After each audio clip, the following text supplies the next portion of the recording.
Chapter 1. The Crystal Sea, God commands Adam, expelled from Eden, to live in the cave of treasures.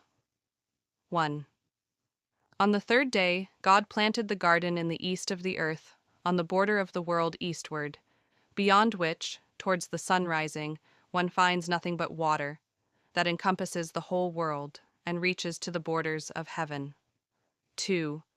And to the north of the garden there is a sea of water, clear and pure to the taste, unlike anything else, so that, through the clearness thereof, one may look into the depths of the earth. 3. And when a man washes himself in it, he becomes clean of the cleanness thereof, and white of its whiteness, even if he were dark. 4. And God created that sea of his own good pleasure, for he knew what would come of the man he would make, so that after he had left the garden on account of his transgression, men should be born in the earth.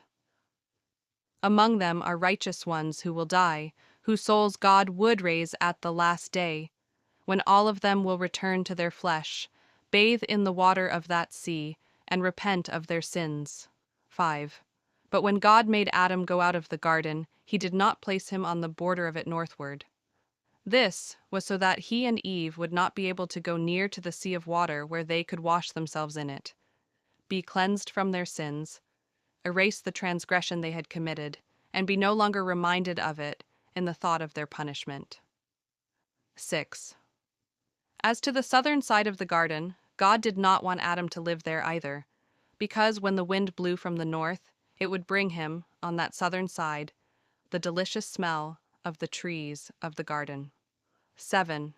Wherefore God did not put Adam there.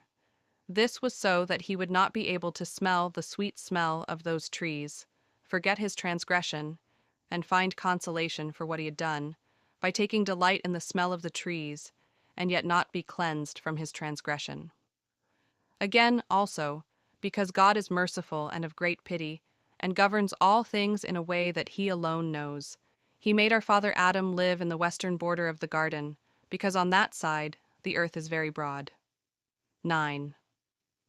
And God commanded him to live there in a cave in a rock, the cave of treasures below the garden.